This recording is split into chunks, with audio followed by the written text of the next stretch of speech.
करिश्मा आज ये ट्राई करते हैं, है ना? पागल हो गए हो क्या? This is so wild. बिल्कुल भी नहीं। करिश्मा कसम से एक्सट्रीम तक नहीं जाएंगे हम। दूर रहो मुझसे, योगेश, दूर रहो मुझसे। योगेश प्लीज, योगेश दूर रहो मुझसे। डरो मत करिश्मा, योगेश नहीं, प्यार से मारूंगा। योगेश, योगेश।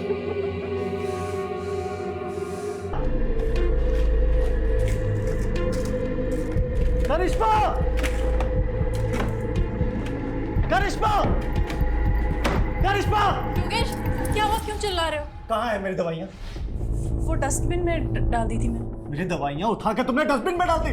वो तुमने कहा था ना तुम अच्छा महसूस कर रहे हो, तो इसलिए मैंने। तुम लोग मिलके ना मुझे पागल करना चाहते हो, है ना? ये करना चाहते हो ना तुम लोग? ऐसा क्यों करना चाहोगी? मैं तुझे छोड़ूंगा नहीं, बिल्कुल भी नहीं छोड़ूंगा। योगेश, योगेश छोड़ करिश्मा को, छोड़ करिश्मा। शांत हो जा, शांत हो जा। एक लंबी सांस ले, एक लंबी सांस ले। देख बेटा, हम दोनों का तेरे अलावा कौन है? हम तेरा भला चाहते हैं और तेरे अच्छे सेहत की चाह रहे हैं। करिश्मा, तुझे ब्यूटी पार्लर जाना था ना? जा हुआ पार्लर, मैं तुझे जगराता में ही मिलूंगी। जी माँ। जा।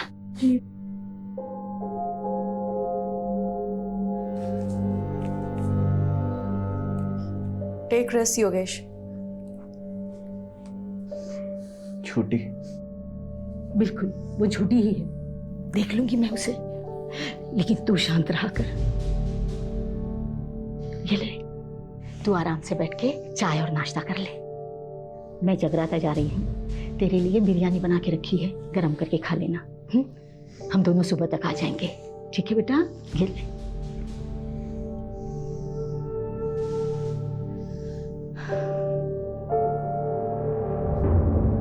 सब झूठ है, सब।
बस राजीव साहब, अपने अंदर ना आजादी की हवा भर रहा हूँ। फिलोसोफर, हवा भर ली, टाइम पास कर लिया, चल ऊपर चढ़। बंटी की पूरी गैंग को पकड़वाकर मैंने अपना वादा पूरा किया, अब आप अपना वादा पूरा करिए। तू टेंशन क्यों ले रहा है? विटनेस प्रोटेक्शन सेल में तेरा नाम डाल दिया है, तेरी सजा कम हो जाएगी, उन्हें बात कर ली है। तू चल ना, टाइम वेस्ट क्यों कर रहा है? चल। शुक्रिया राजीव साहब। हाँ चल चल चल। उसका लाइट का ध्यान रखना, ठीक है? अपने सेल में जाना चुपचाप। ठीक है ठीक है। चल ऊपर चल।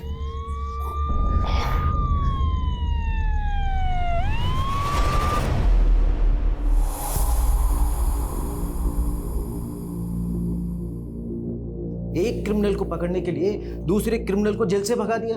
आई एग्री सर, राजीव ने जो किया वो गलत था, लेकिन आप उसका रिजल्ट भी तो देखिए सर। बंटी जो 2 साल से फरार था, हमारे हाथ नहीं आ रहा था, ओनली बिकॉज ऑफ राजीव वो आज हमारी कस्टडी में है। आप राजीव को बुलाइए। सर।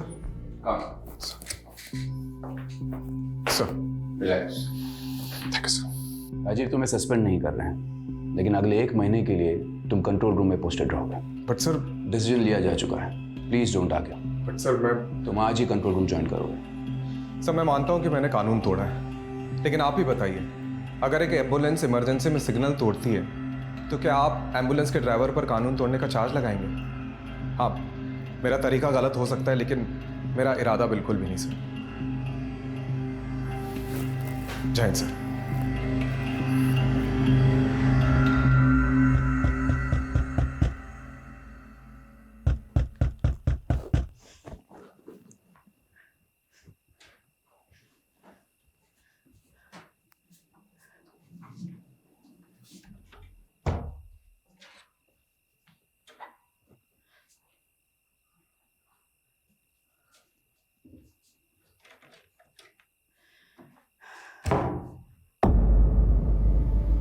योगेश, बेटा तू?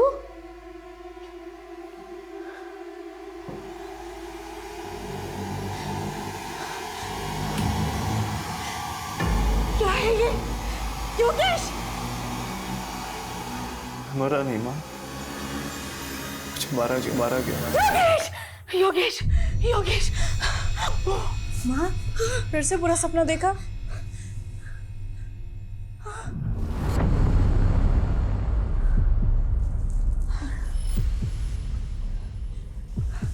आप पानी पीजिए।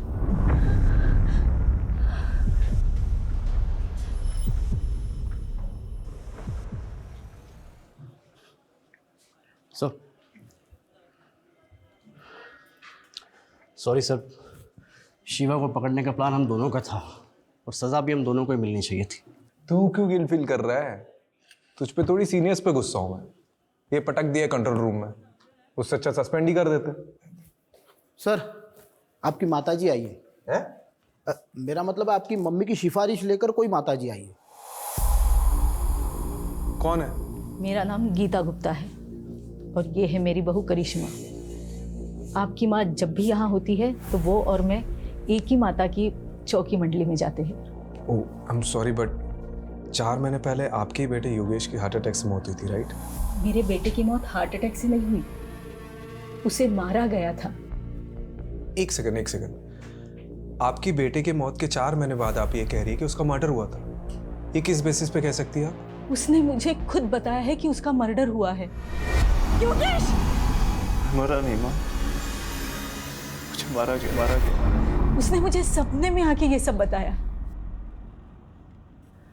देखिए, मैं जानती हूँ आपको मम्मी की बात पर विश्वास नहीं होगा, पर जब से योगेश गए हैं तब से मम्मी को डरावने सपने आने लगे हैं। योगेश मुझे कुछ कहना चाहता है, वो अपनी मौत का इंसाफ चाहता है, इसीलिए हम दोनों यहाँ आए हैं।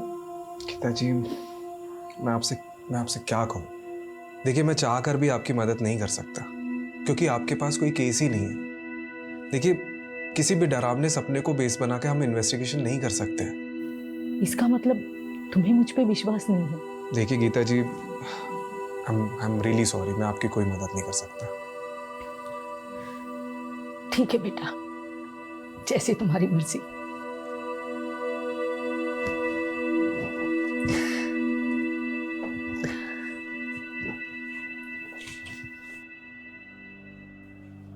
आंटी जी की कहानी काफी फिल्मी थी।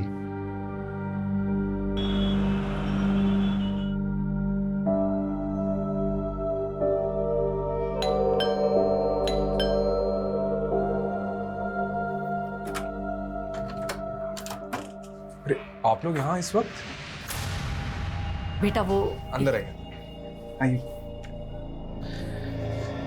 हाँ माँ जी बोलिए। योगेश के गुजरने से 2 दिन पहले उसका फुल बॉडी चेकअप हुआ था। अब देखिए, वो बिल्कुल तंदुरुस्त था, फिर ऐसे कैसे अचानक उसे हार्ट अटैक हो सकता है? देखिए माँ जी, आपको ही पता है कि आजकल 25-26 साल के लड़कों को भी हार्ट अटैक आ जाता है। वर्क प्रेशर है, स्ट्रेस की वजह से भी हो सकता है। राजू बेटा, मैं समझ सकती हूँ कि मैंने जो सपने में देखा उसे सच मानना तुम्हारे लिए मुश्किल होगा, लेकिन मुझे भी ये सब भुला पाना मुश्किल है। देखिए, मम्मी जी बस ये चाहती हैं कि एक बार योगेश का केस आप इन्वेस्टिगेट करें। उस इंस्पेक्टर ने उस डॉक्टर से बात की जिसने योगेश को डेड डिक्लेयर किया था, और डॉक्टर ने इंस्पेक्टर से कहा था कि हार्ट अटैक से मौत हुई है, और इंस्पेक्टर ने वो केस बंद करा दिया बिना किसी इन्वेस्टिगेशन के। बस मैं इतना चाहती हूँ कि आप एक बार योगेश के केस को इन्वेस्टिगेट करें, फिर आप जिस भी नतीजे पर पहुँचोगे कि मेरा बेटा हार्ट अटैक से मरा या कुछ भी, मैं बिना किसी सवाल के मान लूँगी। कम से कम मुझे ये अफसोस तो नहीं रहेगा कि मैंने सच्चाई जानने की कोशिश ही नहीं की। ओके, कल आप दोनों हेडक्वार्टर आ जाइएगा। मैं केस को रीओपन कराने का रास्ता ढूंढता हूँ। सर आप भावुक होकर भूल कर रहे हैं। इस केस को हाथ में लेने का मतलब है हवा को हाथ में पकड़ना। कुछ हाथ नहीं लगेगा सर। सर ये लीजिए, चाय पीजिए। सर आप बताइए इन्वेस्टिगेशन कैसे करेंगे? मुझे पता है कंट्रोल रूम से इन्वेस्टिगेशन अलाउड नहीं है, पर गीता जी जिद पे अड़ी है। एटलीस्ट उनको तो सुकून मिलेगा। अनऑफिशियली सही, लेकिन मुझे करना पड़ेगा। और पता है कल क्या कह रही थी? योगेश की डेथ के 2 दिन पहले उसका हेल्थ चेकअप हुआ था और वो पूरी तरह से फिट था। सर वैसे ही उसकी डेथ रिपोर्ट भी कह रही है there is no foul play. और सर हार्ट अटैक आजकल लॉटरी की तरह हो गया है, कब किसकी निकल जाए कुछ पता नहीं। सर एक बात बताइए, एक तो 4 महीने पुराना केस है, ऊपर से लाश का पोस्टमार्टम नहीं हुआ है, सारी की सारी अस्थियां गंगा में बहा दी गई है। बचा क्या है हमारे पास इस केस में सर, सिवाय एक माँ के सपने के? आइए गीता जी, शुरू से शुरू करते हैं। 29 मार्च, जिस दिन आपके बेटे योगेश की डेथ हुई थी, उस दिन क्या क्या हुआ था? 29 मार्च को सुबह 4 साढ़े 4 बजे के आसपास मैं और करिश्मा जगराता से वापस घर पे लौटे थे।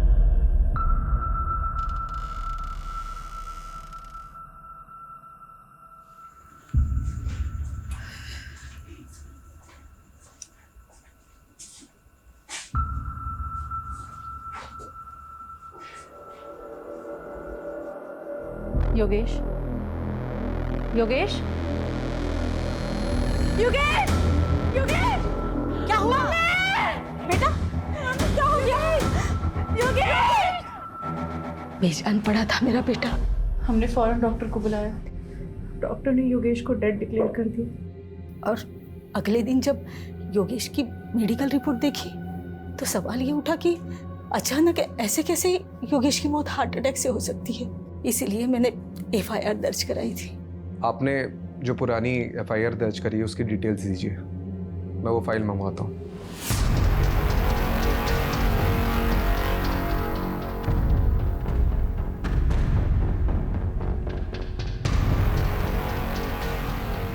केस रीओपन हो रहा है, इसलिए योगेश के इंश्योरेंस क्लेम पास होने में थोड़ा वक्त लगेगा, लेकिन तुम्हें पैसों की चिंता करने की कोई ज़रूरत नहीं।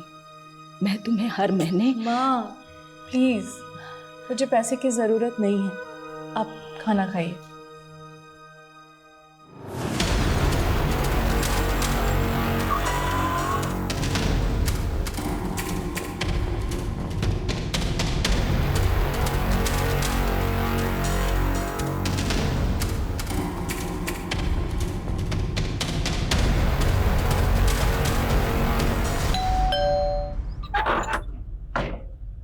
हेलो,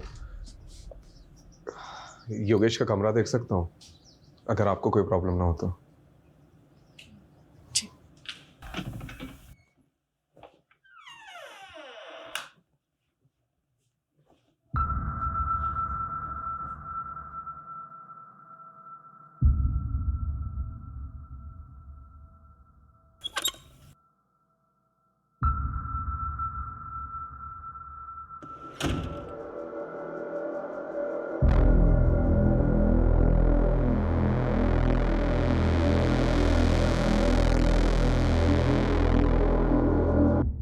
ये दोनों मेरे पोते हैं, युवराज और योहान, दून स्कूल में पढ़ते हैं।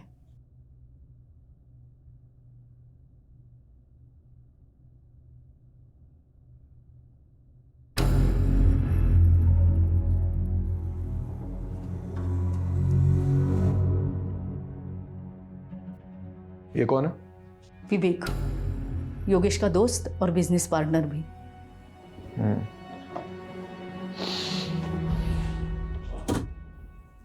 ये लैपटॉप किसका है? योगेश का। करिश्मा जी, आपके पास योगेश की कोई फोटो होगी उस दिन की जिस दिन उसकी डेथ हुई? मेरे बेटे युहान ने अपने भाई के लिए लिया था। युवराज का बोर्ड एग्ज़ाम था, इसलिए वो अपने पापा को आखिरी बार देखने नहीं आ पाया था। योहान से कांटेक्ट करके वो फोटो मुझे भेज दीजिए। और भी कोई वीडियोस या फोटोज़ लिए गए होंगे विधि के समय तो वो भी भेज दीजिएगा। मैं ये लैपटॉप और हार्ड डिस्क लेके जाता हूँ, कुछ इन्फॉर्मेशन मिल सकती है।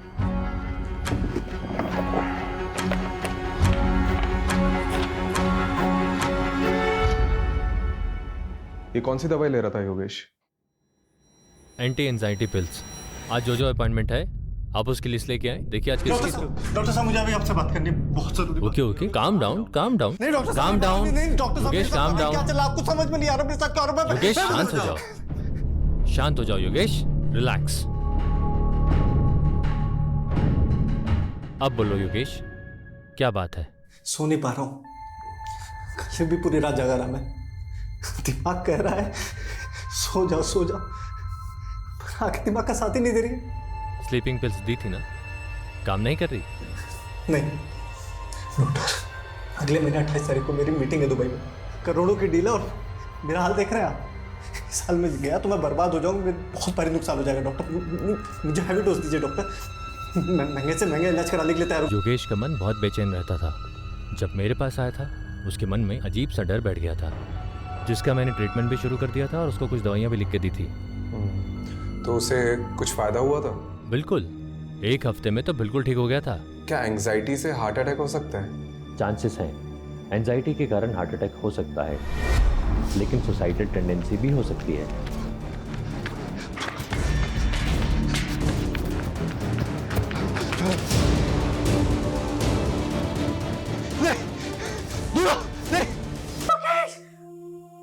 माँ, फिर से बुरा सपना देखा?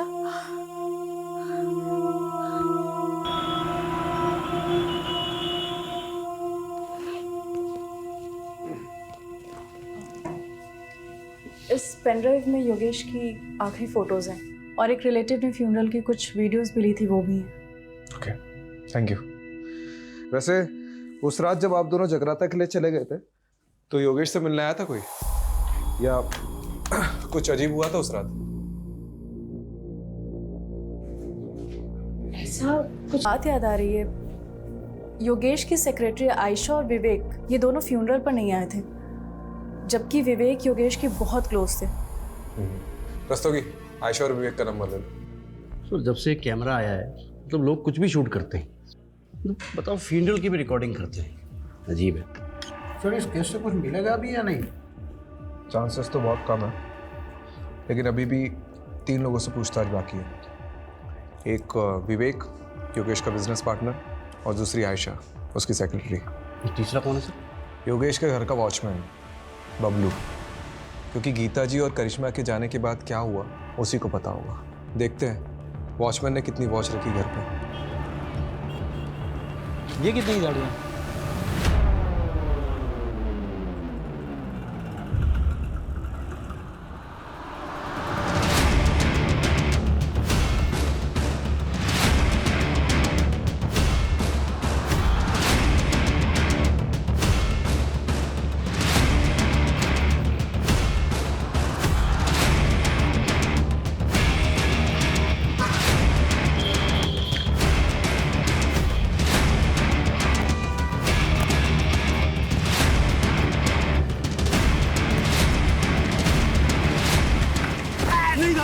मैंने कुछ नहीं किया था, मैंने कुछ नहीं किया, मुझे कुछ नहीं किया ना? नहीं था। वेरी गुड, हम भी ऐसे ही इंसान को ढूंढ रहे जिसने ना कुछ भी नहीं किया, बाद में ना सब कुछ बता।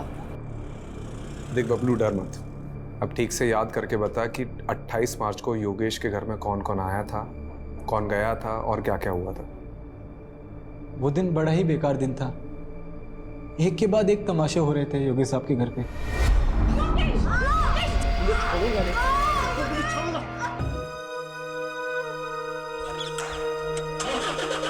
उसके बाद करिश्मा मैम चली गई। ये करिश्मा मैम घर से कितने बजे निकली थी? लगभग 5:30 बजा होगा साहब, क्योंकि मैं वही टाइम पे चाय पीता हूँ। और उसके बाद क्या हुआ था? फिर 7 साढ़े 7 बजे मैंने एक और झगड़े की आवाज़ सुनी। क्या है ये योगेश? तूने अपनी माँ को इतना बड़ा धोखा दिया, मेरे नकली साइन करके अपनी पुश्तैनी जमीन बिकवा दी। क्यों इतना ओवर रिएक्ट कर रही हो माँ? तुम क्या करती हो जमीन का?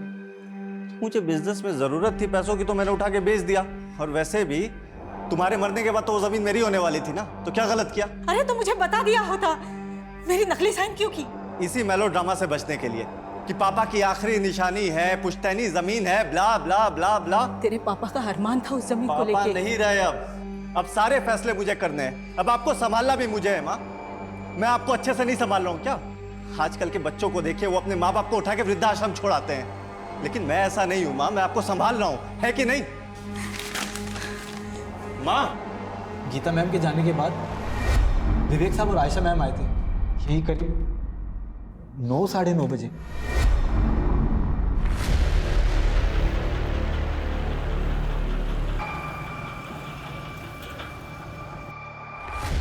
विवेक सर और आयशा मैडम जी जब आए तब घर के अंदर जाने से पहले दोनों काफी देर तक कार में कुछ बातें कर रहे थे।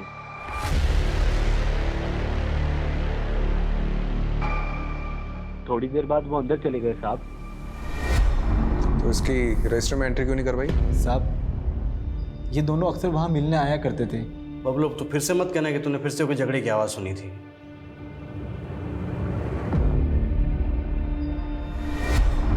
योगेश बहुत हो गया तेरा, मान ले मेरा प्रपोजल, मैं तंग आ गया हूँ तेरी जिद से। तंग तो मैं आ गया हूं, हर बार तेरी वजह से मुझे घाटा हुआ है।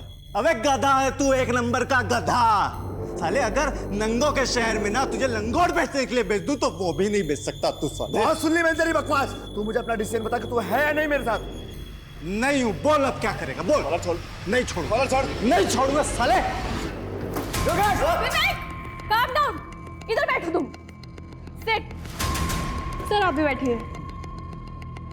आप लोग दोस्त हैं और बिजनेस पार्टनर्स हैं, अगर आप साथ में काम नहीं कर सकते तो अलग हो जाइए, ये क्या तरीका है? आयशा मैडम ने बात को संभाल लिया, फिर दोनों शांत होकर बैठ गए।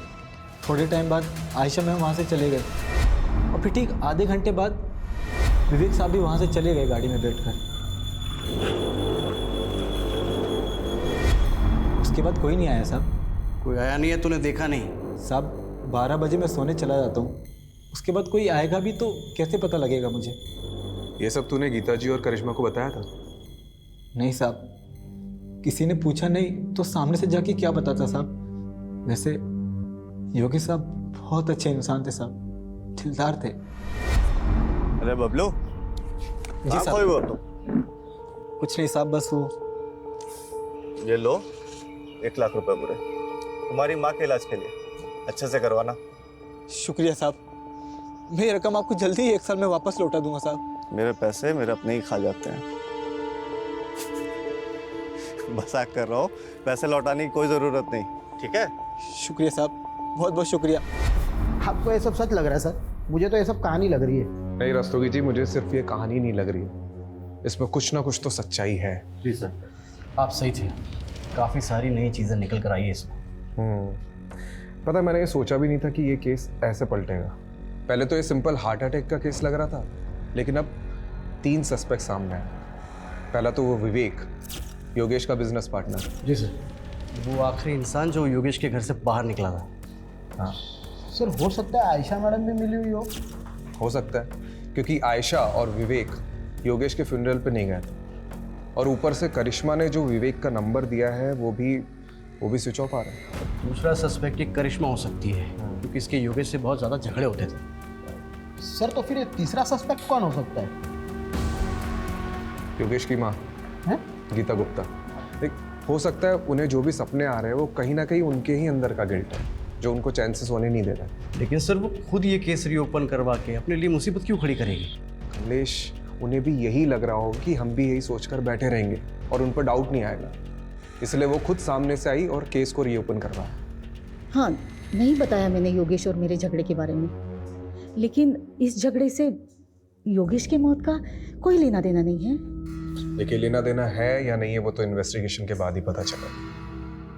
खैर, आपने हमें पहले कुछ बताया नहीं है तो अभी बता दीजिए। उस रात तेरे पापा का अरमान था उस जमीन को पापा लेके। नहीं रहे अब सारे फैसले मुझे करने हैं, अब आपको संभालना भी मुझे है। माँ आपको बुरा तो लगा होगा योगेश के इस बर्ताव से। मेरा बेटा गुस्से में कुछ भी बोल देता था, लेकिन वो दिल से बुरा नहीं था। उस दिन जब मैं बाहर गई थी तो उसने मुझे थोड़ी देर बाद मैसेज किया था। हाँ, ये देखिए।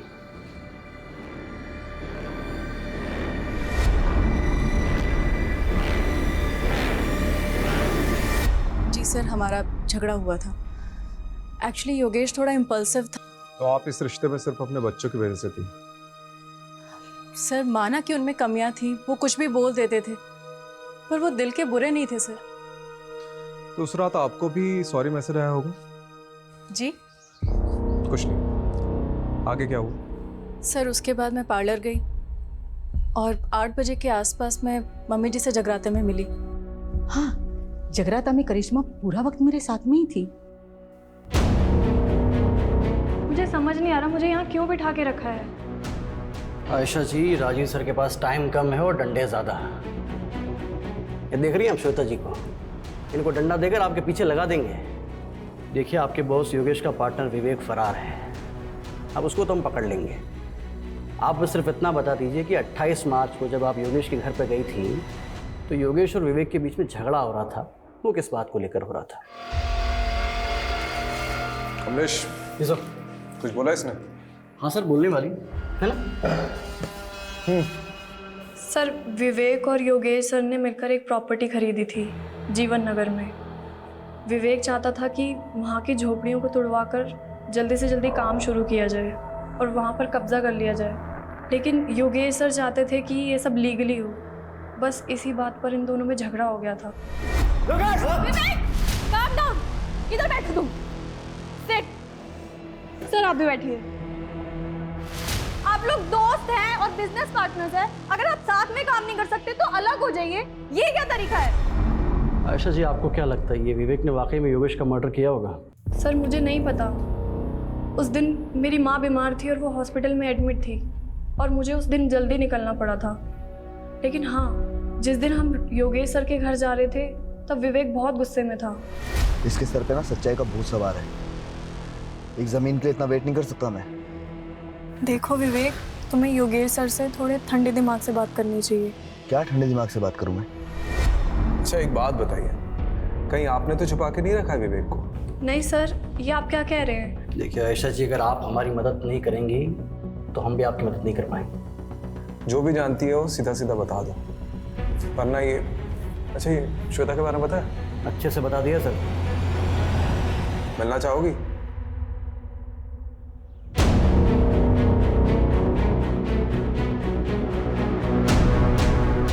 सर आयशा ने जो लोकेशन बताई थी उस पर हम नजर रखे हुए हैं।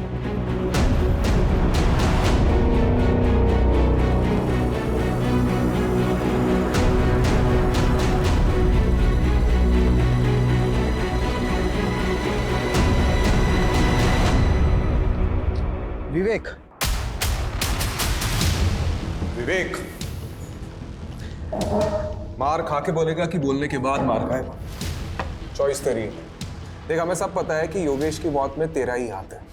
बहुत नफरत करता था ना उससे।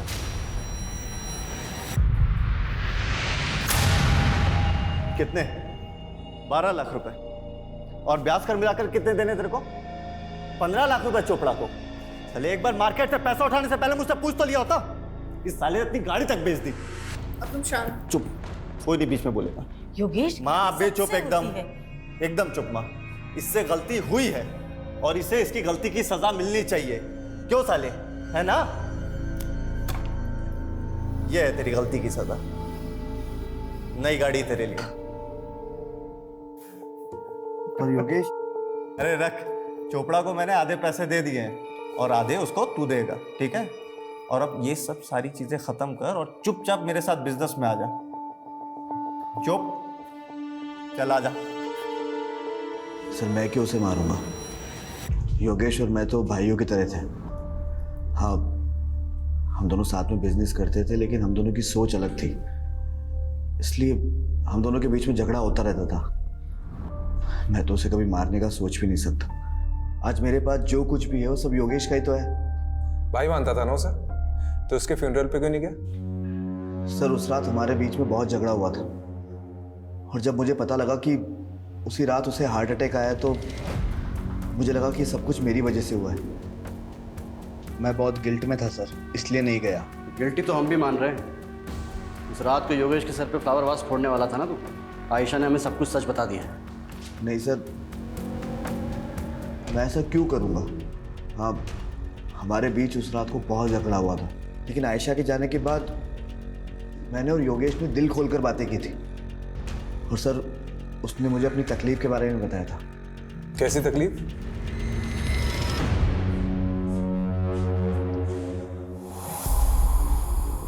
सब गलत हो रहा है यार, खुद पर काबू ही नहीं रहता। रोज झगड़ा होता है करिश्मा से। आज भी मैंने उसको बहुत भला बुरा बोला, बहुत झगड़े हुए, लड़ाई हुई, माँ को भी नहीं छोड़ाया।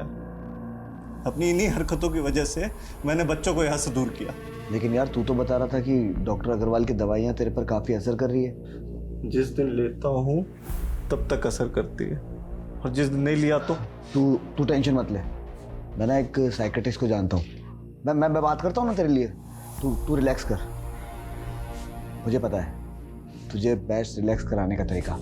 एक मिनट रुक।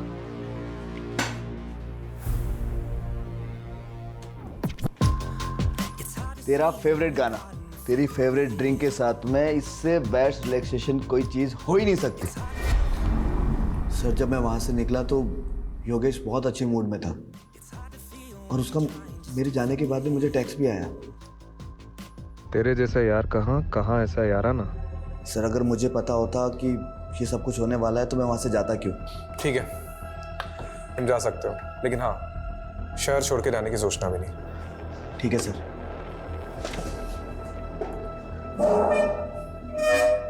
सर वो मुझे आपको कुछ बताना है। सर योगेश की मम्मी गीता आंटी, एक्चुअली एक ज़माने के अंदर मेरे पापा और योगेश के पापा बहुत अच्छे दोस्त थे, लेकिन जब उनकी शादी गीता आंटी से हुई तो उनका बिहेवियर बिल्कुल चेंज हो गया। और फिर जब कॉलेज में मेरी और योगेश की मुलाकात हुई तो हम दोनों भी बहुत अच्छे दोस्त बन गए और सब कुछ नॉर्मल हो गया। लेकिन सर गीता आंटी ना के रखती थी, उनको उसी में खुशी मिलती थी, तो शायद सर कुछ। ठीक है, तुम जाओ।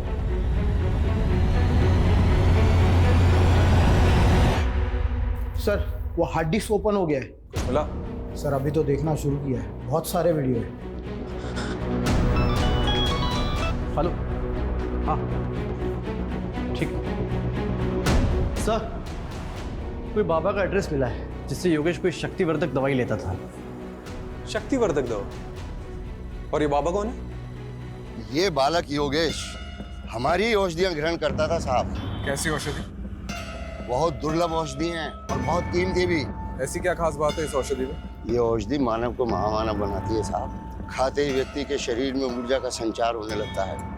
ऐसे मान लो कि जैसे 10-10 हाथियों की शक्ति उसके अंदर आ गई हो। बहुत अद्भुत औषधि है साहब, बहुत अद्भुत। अरे यार कितनी वीडियो है रे बाबा। योगेश के लैपटॉप से कुछ मिला? अरे सर देखते देखते मेरी आंखें बटन हो गई। अभी भी कम से कम 20 वीडियो है। जितने भी वीडियो देखे ना सबके सब वेकेशन और प्रेजेंटेशन के थे। फिर भी सर ट्राई करता हूँ।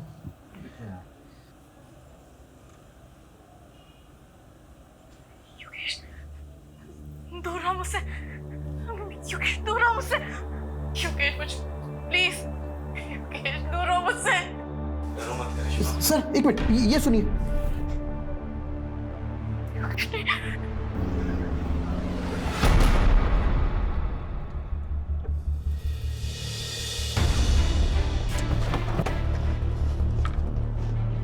कहा ना मैंने, हर हस्बैंड वाइफ की तरह मेरे और योगेश के बीच में भी प्रॉब्लम्स थी, एंड इट्स नॉर्मल।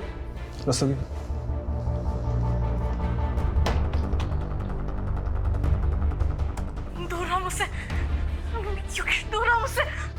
ये सब आपको नॉर्मल लगता है? योगेश नहीं। I can't believe it. वो ये सब शूट भी करता था। परवर्ट। देखिए, ये वीडियोस कभी भी बाहर नहीं आएंगे, लेकिन योगेश की मौत का सच हम बाहर ला कर रहेंगे, और इसके लिए आपका सच बोलना बहुत ज़रूरी है। हमें पता चला है कि योगेश किसी बाबा से शक्तिवर्धक दवाइयाँ लेता था। हाँ, योगेश की अजीब सी फैंटेसीज थी। जब हम दोनों अकेले होते थे ना घर में, तो ऐसा लगता था उसकी फैंटेसीज को पंख लग गया हो। वो अजीब बिहेव करता था। करिश्मा आज ये ट्राई करते हैं, है ना? पागल हो गए हो क्या? This is so wild. बिल्कुल भी नहीं। करिश्मा कसम से एक्सट्रीम तक नहीं जाएंगे। पति था मेरा, मैंने उसकी बात मान ली, लेकिन योगेश उस दौरान इतना वहशी हो जाता था, एकदम हैवानियत पे उतर आता था, जैसे मैं उसकी बीवी नहीं कोई शिकार हूं। दूर रहो मुझसे, योगेश दूर रहो मुझसे, योगेश मुझ प्लीज, योगेश दूर रहो मुझसे। डरो मत करिश्मा, योगेश नहीं, प्यार से मारूंगा। योगेश, योगेश, पेन में एक अजीब प्लेजर मिलने लगा था उसे, और फिर एक दिन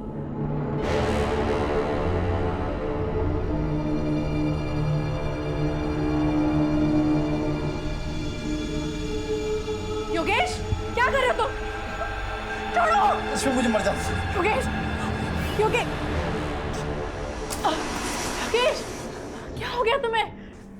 I'm sorry करिश्मा, पता नहीं मुझे क्या हो जाता है, मैं कैसे ऐसा कर सकता हूँ, मैं कैसे तुम्हें मार सकता हूँ? योगेश, ये सब वो दवाइयों का असर है ना?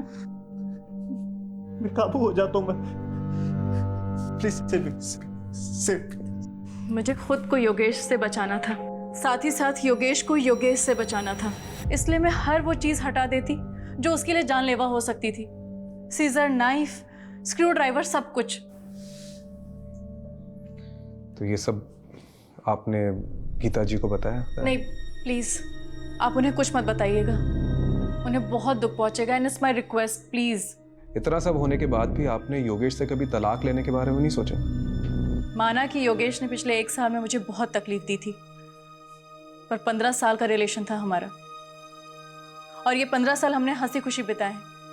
वो मेरा पति था, मेरे बच्चों का पिता। आप ऐसा सोच भी कैसे सकते हैं? देखिए, मेरा इरादा आपको हर्ट करने का नहीं था।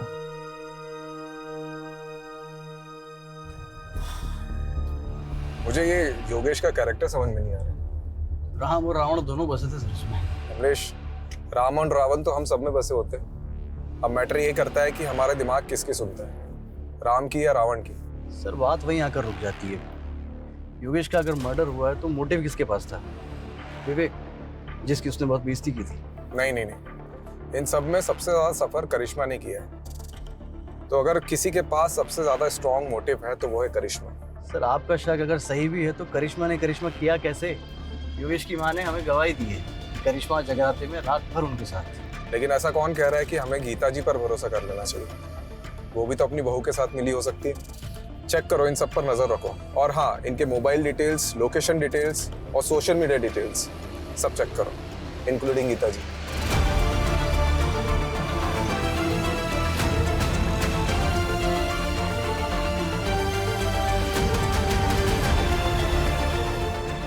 एटर्नल लव 50-50 क्या नाम है? अरे सर सारे सस्पेक्ट की सभी सोशल मीडिया अकाउंट पे स्कैनिंग की, उसमें से एक ऑनलाइन स्टॉकर हाथ लगा है। एटर्नल लव 50-50 पिछले कई साल से एक करिश्मा को सोशल मीडिया पे स्टॉक कर रहा है। 2 साल पहले भी इसने करिश्मा को कुछ मैसेजेस किए हैं। सर जब ये करिश्मा कॉलेज में थी ना तो मिस दिल्ली रह चुकी थी। तू क्या इतने सालों बाद ये फिर से आ गया? कुछ भी? अरे सर ऐसा ही है, ये स्टॉकर ने कितनी बार करिश्मा को प्रपोज भी किया था, पर कुछ टाइम बाद करिश्मा के डांटने पर इसने मैसेजेस करना बंद कर दिया। इसका प्रोफाइल तो देखो, है कौन है? लगता है ये HNF जिम का मेंबर है। रस्तोगी, ये जिम के मेंबर्स की लिस्ट निकालो। कितने लोग हैं? 5000 के आसपास लोग हैं। मेरे गांव से भी ज्यादा लोग तो तुम्हारी जिम में हैं।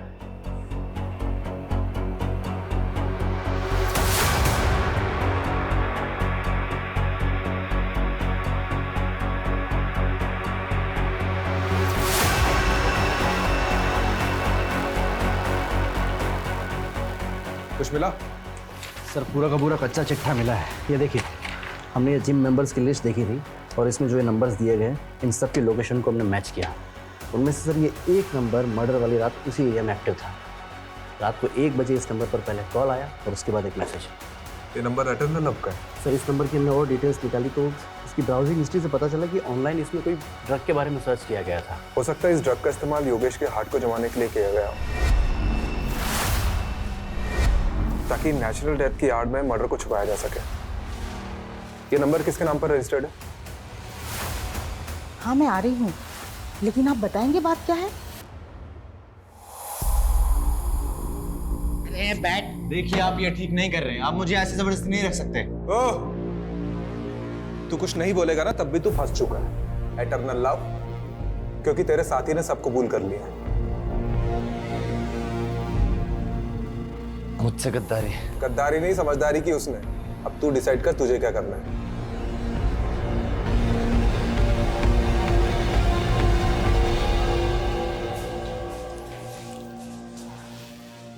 जी मैं जा सकती हूँ। अरे रुकिए, पहले ये वीडियो देख लीजिए।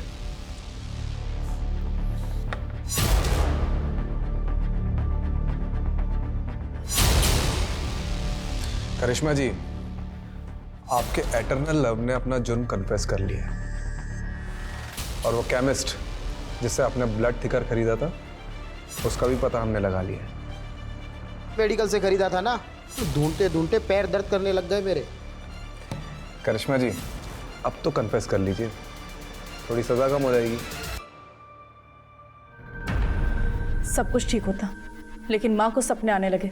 सपने में योगेश दिखने लगा। उन्होंने पुलिस स्टेशन आने का मन बना लिया, इसलिए मजबूरन मुझे भी उनके साथ आना पड़ा, ताकि उन्हें मुझ पर कोई शक ना हो। करिश्मा, अगर तुमने सब कन्फेस नहीं किया होता ना, तो हम लोग बच जाते। कोई सबूत नहीं था इन लोगों के पास। आकाश, तुमने पहले कन्फेस किया, इसलिए मेरे पास कोई रास्ता नहीं बचा। झूठ मत बोलो, देखा था मैंने तुम्हें इस लेडी कांस्टेबल को अपना कन्फेशन लिखाते हुए। बेवकूफ, मैं बस उसे इन्फॉर्मेशन दे रही थी। अरे लवबर्ड्स, झगड़े क्यों कर रहे हो? हाँ, तुम दोनों की थोड़ी गलती है। वो तो हमने प्लान किया था तुमसे सच उगलवाने के लिए। करिश्मा जी ने एक दूसरा नंबर भी ले रखा था, जिसके बारे में हमें नहीं बताया। और उस नंबर की लोकेशन रात को 1 बजे योगेश के घर की थी। उस नंबर से हमें और भी इंफॉर्मेशन मिली है, लेकिन ये भी जरूरी था कि तुम दोनों अपने मुंह से उगलो।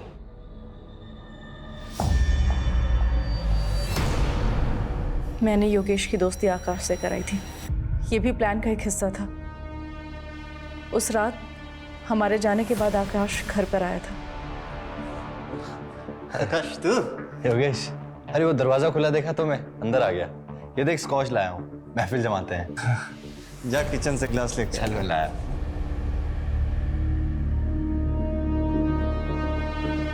प्लान ड्रिंक में ब्लड थिकर मिलाकर पिलाने का था, ताकि किसी को शक ना हो।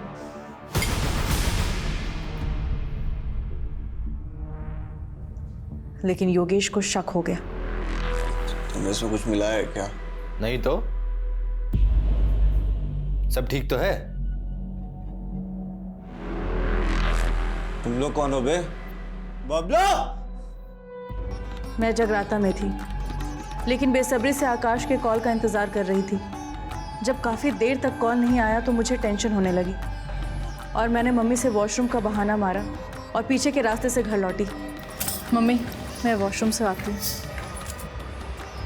जब मैं घर पहुंची तो देखा कि योगेश अकेला सब पे भारी पड़ रहा था। योगेश! करिश्मा, अच्छा हो तुम आ गए। पुलिस को फोन करो। ये आकाश मुझे मारने के लिए आए। योगेश! तुम्हें कुछ नहीं हुआ है, शांत हो जाओ। मैं आ गई हूँ ना, मैं आ गई हूँ ना। ये लोग मुझे मार देंगे। तुमने आज दवाई नहीं खाई है ना, इस वजह से हो रहा है। कुछ नहीं हुआ है तुम्हें, तुम आराम करो। कोई तुम्हारा दुश्मन नहीं है योगेश, आराम करो।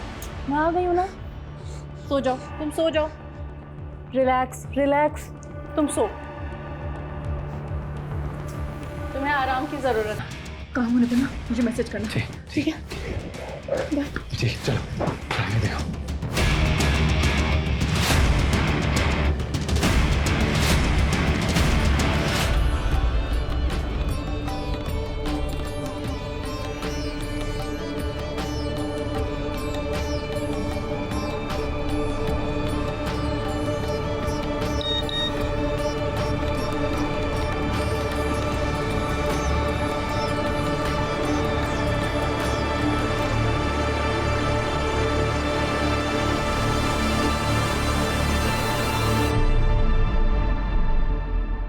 आकाश के साथ दोनों लोग कौन थे?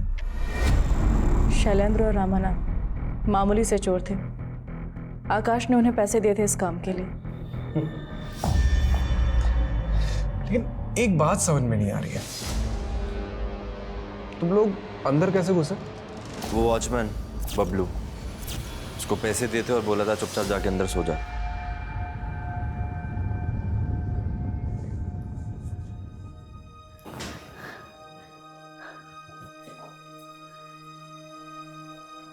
करिश्मा, तुझे अगर इतनी तकलीफ ही थी तो छोड़ देती मेरे बेटे को। जान से मारने की क्या जरूरत थी? कमलेश, रस्तोगी, चलो।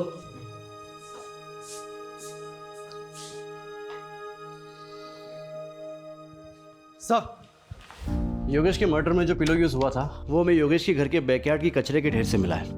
और सर लकीली जो उस पर सलाइवा में मिली थी उसकी डीएनए टेस्ट रिपोर्ट आ गई है। योगेश के डीएनए से मैच होती है सर। और आकाश के बाल के ट्रेसेस भी पिलो पर मिले हैं। ये स्ट्रॉन्ग एविडेंस बनेगा इस केस में। Right sir. और बबलू का क्या हुआ? सर बबलू को तो धर लिया है। ये न्यूज़ देखिए क्या हेडलाइंस छपी है। 4 महीने बाद खुला मौत का राज, पत्नी ही निकली कातिल। क्या केस था ये? हाँ, कोई मानेगा भी नहीं कि एक सपने ने सच्चाई सामने ला दी। अगर माँ ने गीता जी को हमारे पास नहीं भेजा होता तो ना ही ये केस खुलता और ना ही हमें कातिल का पता चलता। इस केस से एक बात तो पता चल गई है कि माँ की बात मान लेनी चाहिए।